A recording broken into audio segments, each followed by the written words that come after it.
تقریباً 9 دن پہلے 30 جنوری 2024 کو اس کیس کا جو فیصلہ جو ہے وہ آیا تھا، اور اس فیصلے کے خلاف پھر اپیل 3 جون 2024 کو منظور ہوئی تھی، اور اب اس کا تفصیلی فیصلہ آیا ہے۔ تفصیلی فیصلہ جو آیا ہے اس کا کرکس میں آپ کے سامنے رکھ دیتا ہوں۔ ایک تو یہ بات ہو رہی تھی کہ تفصیلی فیصلہ آیا نہیں تو سپریم کورٹ آف پاکستان میں جو اپیل ایف آئی اے نے فائل کر رکھی ہے تو وہاں سے یہ ریمانڈ بیک ہو جائے گا، کیونکہ دونوں ججز سپریم کورٹ آف پاکستان میں جا چکے ہیں۔ تو اب یہ چیز ویلڈ نہیں رہی۔ کیوں؟ ایک بات تو کی جا رہی تھی کہ کیونکہ وہ ایک سابق چیف جسٹس ہو گئے اور ایک سابق جج ہو گئے ہائی کورٹ کے، تو دونوں جب سپریم کورٹ میں چلے گئے تو دستخط کیسے کریں گے، اور یہ کیس ریمانڈ ہو جائے گا اور اس کا نقصان عمران خان کو ہوگا۔ تو یہ جو دستخط ہیں وہ ہم دیکھ رہے ہیں کہ ان دستخط کے اوپر کوئی تاریخ نہیں لکھی ہوئی کہ انہوں نے کب دستخط کیے ہیں، اور آخر میں یہ لکھا ہوا ہے کہ 3 جون 2024 کا شارٹ آرڈر تھا جس کی یہ جو ہے وہ وجوہات ہے، اور اس جو 25 صفحات کا یہ جو فیصلہ ہے اس کی شروع میں اگر ہم دیکھیں تو 3 جون 2024 ہی لکھی ہوئی ہے۔ تو اس کا مطلب یہ ہے کہ یہ تفصیلی فیصلہ آ چکا ہے، تو کیا کل پراسیکیوشن یا F I A Supreme Court of Pakistan میں جب اپیل میں اس پہ دلائل دے گی تو کیا وہ کہہ سکتی ہے کہ ان ججز نے سپریم کورٹ میں جانے سے پہلے یہ تفصیلی فیصلہ نہیں دیا تھا؟ کیا ایف آئی اے کے پاس کوئی اس قسم کا پروف ہوگا، اور کیا وہ ججز سے ہی پوچھا جا سکتا ہے کہ آپ نے یہ فیصلہ پہلے لکھا یا بعد میں؟ کیونکہ اس فیصلے پر تاریخ تو نہیں لکھی ہوئی، تو یہ جو معاملہ ہے یہ اب ختم ہو چکا۔ اب یہ تفصیلی فیصلہ کنسیڈر ہوگا، اور جب اپیل سنی جائے گی تو اس اپیل میں اس تفصیلی فیصلے کے پس منظر کو بھی عدالت جو ہے وہ دیکھے گی۔ اچھا، اس میں جو 3 افینسز لگائے گئے، اس میں 3 قسم کی شکیں تھیں۔ آفیشیل سیکرٹ ایکٹ کی 53A، اس میں جو سب سے زیادہ سزا تھی وہ یہ تھی کہ سزائے موت۔ تو سزائے موت تو نہیں دی تھی جو جج ابو الاسناد صاحب نے، لیکن 14 اور 10 سال کی سزا سنا دی تھی عمران خان اور شاہ محمود قریشی کو۔ تو 53A ثابت یہ کرنا تھا کہ جو سائفر کے حوالے سے بات عمران خان نے پبلکلی آ کر کی، اس کی وجہ سے جو پاکستان کی سٹیٹ ہے، جو ریاست ہے، اس کو دوسری ریاستوں سے جو پاکستان کے دشمن ممالک ہیں یا دشمن ریاستیں ہیں، ان کی طرف سے پاکستان کو نقصان ہوا۔ تو اس نقطے پر میں آسان الفاظ میں آپ کو بتا رہا ہوں، تو اس نقطے پر جو ججز ہیں اسلام آباد ہائی کورٹ کے لکھتے ہیں کہ سی این این اور ٹائم آف انڈیا کی رپورٹ پیش کی گئی کہ جو یہاں پہ سائفر کے حوالے سے بات ہو رہی تھی پولیٹیکلی، اس کو وہ رپورٹ کر رہے ہیں۔ تو عدالت نے یہ کہا کہ اس سے یہ کیسے ثابت ہو سکتا ہے کہ جو فارن یا جو غیر ملکی ریاستیں ہیں وہ پاکستانی ریاست کو نقصان پہنچا رہی ہیں؟ وہ تو ایک رپورٹنگ ہو رہی ہے، جو رپورٹنگ جو ہے وہ اس حوالے سے کہ جو یہاں پہ اس حوالے سے جو چیزیں ہو رہی تھیں۔ اس کے بعد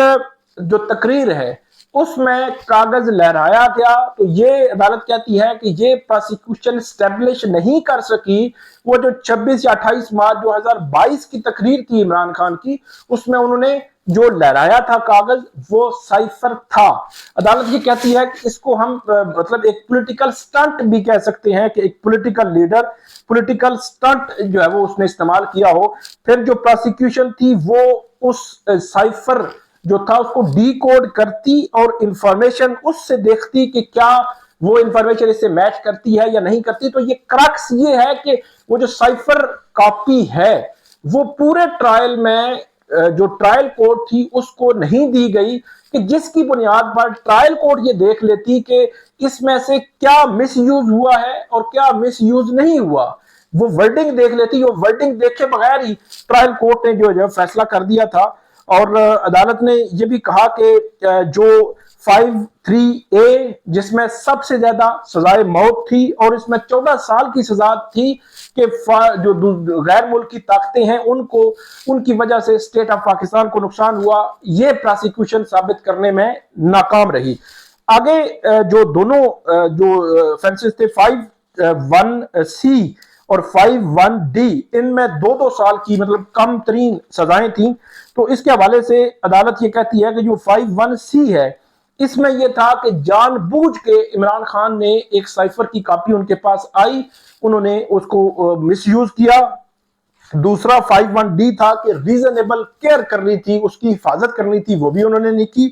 تو عدالت یہ لکھتی ہے کہ اعظم خان نے جو کاپی یا کوئی چیز جو سائفر کے حوالے سے عمران خان کو دی تھی وہ ٹیکسٹ تھا، وہ جو عمران خان کو دیا گیا تھا، اور اس ٹیکسٹ کے گم ہونے پر جو رولز ہیں یا ریگولیشنز ہیں وہ کیا کہتے ہیں کہ کیا اس پر بھی اس قسم کی سزا ہو سکتی ہے۔ عدالت نے یہ کہا کہ ایک چیز جب اس قسم کا ٹیکسٹ اگر گم ہو جائے، مس پلیس ہو جائے، تو متعلقہ اتھارٹیز کو یا سیکیورٹی آفیسر کو جو بتانا ہوتا ہے، آئی بی کے ذریعے انکوائری کرانی ہوتی ہے۔ تو عدالت نے کہا کہ یہ انکوائری عمران خان کی جانب سے نہیں کروائی گی۔ انہوں نے مختلف انٹرویوز میں کہا تھا کہ وہ جو کاپی ہے یا ٹیکسٹ ہے وہ مجھ سے جو گم ہو چکا ہے۔ تو وہ عدالت کہتی ہے کہ اس کے باوجود